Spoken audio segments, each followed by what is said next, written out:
ओम श्री सद्गुरुवे नमः।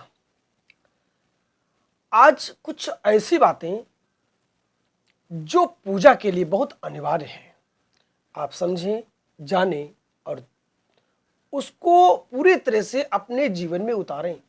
क्योंकि आप जानते हैं, पूजा में तन्मयता, एकाग्रता अगर लाना चाहते हैं, उसका पूरा फल प्राप्त करना चाहते हैं, तो छोटी छोटी बातें भी बहुत अनिवार्य होती हैं। अब उनमें से क्या है उसके बारे में समझ लीजिए। पहली बात, पूजा हमेशा ईशान कोण में करना चाहिए।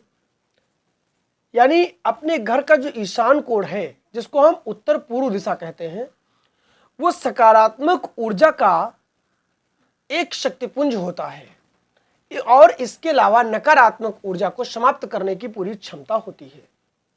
शक्ति, ज्ञान और आध्यात्म में वृद्धि करता है। यहां तक कि मोह, माया और छद्म विचारों को पूरी तरह से समाप्त करने की ताकत रखता है। इसलिए हमेशा ईशान कोण का ही चुनाव करना चाहिए। इसके अलावा बहुत से लोग देखते हैं कि रसोई घर में पूजा स्थान बना लेते हैं, शयन कक्ष में बना लेते हैं। माना कि आपके पास एक ही कमरा है, आप किराए पे रहते हैं, तब भी अगर वो शयन कक्ष है तो उसमें भी उत्तर या उत्तर पूर्व की दिशा में ही दीवार पर, चाहे लकड़ी का पूजा घर हो या ऐसे ही कोई पैटरा रख करके उस पर अपनी पूजा का स्थान बना लेना चाहिए। बना बनाया लकड़ी का मंदिर अगर आप रख लेते हैं तो कोई दोष नहीं है। ध्यान रखें, रसोई घर में पूजा तो किसी भी स्थिति में नहीं बनाना चाहिए। ऐसा करने से आपके इष्ट भी रुष्ट हो जाते हैं, उसका कोई फल नहीं प्राप्त होता, दोष लगता है, मानसिक एकाग्रता भी भंग होती है। इसका विशेष ध्यान रखें। और आपको बता दें कि पूजा घर में पुस्तकें और तस्वीर, मूर्तियां जो रखी जाती हैं अथवा बर्तन जो आप रखते हैं, उसे केवल यह ध्यान रखो, पूजा के पास कोई ऐसा स्थान बना लें, नीचे पूजा के ऊपर जहां तक हो सके कोई सामान ना रखें। अगर टाढ़ है तो कोई सामान ना रखें, नीचे आप कोशिश करें एक साइड में स्थान बना करके, या पूजा का अगर कोई बड़ा सा पट्टा रख रखा है तो आधे में पूजा का स्थान, आधे में आप पूजा के बर्तन, पूजा की पुस्तकें रख सकते हैं। इसके अलावा देहरी, जिसको देहरी कहते हैं, वो पूजा जहां आप करते हैं वहां पर देहरी का होना अनिवार्य होता है। कम से कम 6 इंच ऊंची देहरी अवश्य होनी चाहिए। इससे क्या होता है कि पूजा करने से जो सकारात्मक ऊर्जा उत्पन्न होती है, वो जो फर्श के सहारे निकल जाती है, वो उसका ठहराव हो जाता है। उससे आपको अधिक ऊर्जा प्राप्त होती है और आपका मन कहीं अधिक लगेगा। इसलिए देहरी आवश्यक होती है। भगवान में मन भी अच्छा लगता है, भगवान की कृपा भी प्राप्त होती है। पूजा के लिए आसन हमेशा ऊनी रखिए, जूट का रखिए तो चटाई का आसन रखना चाहिए। क्योंकि पूजा और मंत्र जाप करने से बहुत ही ओज वृद्धि ऊर्जा प्राप्त होती है। यदि पूजा करते समय हम जमीन पर आसन न बिछाएं, यदि पूजा करते समय हम जमीन पर आसन न बिछाएं तो क्या होता है कि वो जो आपको ऊर्जा प्राप्त हो रही, वो ऊर्जा पृथ्वी में समाहित हो जाती है, सीधे पृथ्वी में चली जाती है और पूजा का फल नहीं प्राप्त हो पाता। और आसन क्या करता है, ये कुचालक का काम करता है। शरीर और धरती का संबंध जो है इसको विच्छेद कर देता है और धरती में जाने वाली ऊर्जा सीधे साधक को मिल जाती है।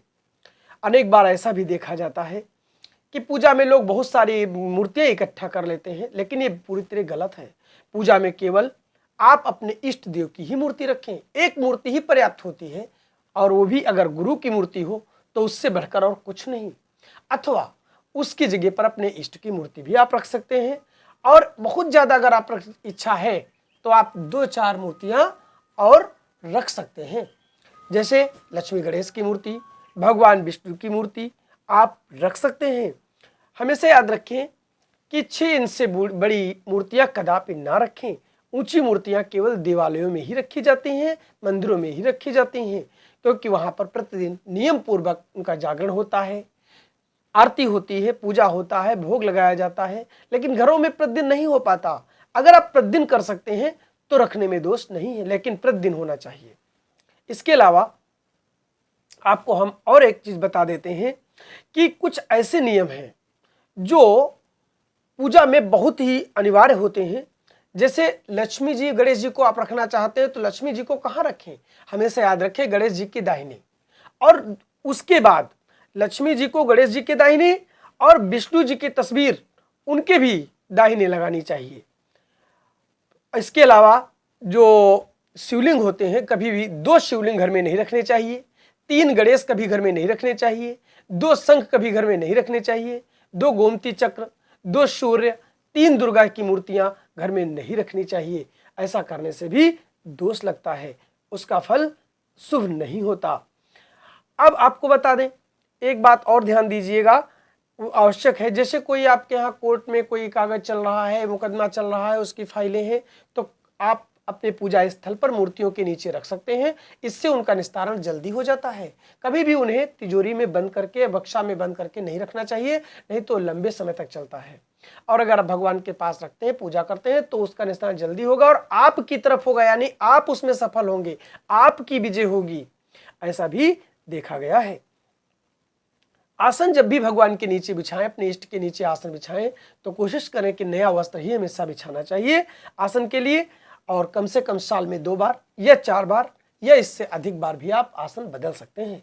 लेकिन रविवार और मंगलवार को कभी आसन ना बदलें, इसका थोड़ा ध्यान रखें। हाँ, कोई विशेष अवसर पड़ जाए तो उसमें दिन का महत्व तो नहीं होता। जैसे दीपावली के दिन है और उस दिन इतवार या मंगल पड़ गया, तो उसमें आसन का महत्व तो नहीं रह जाता, उसमें दिन का महत्व तो नहीं रह जाता, उस दिन आसन आप बदल सकते हैं।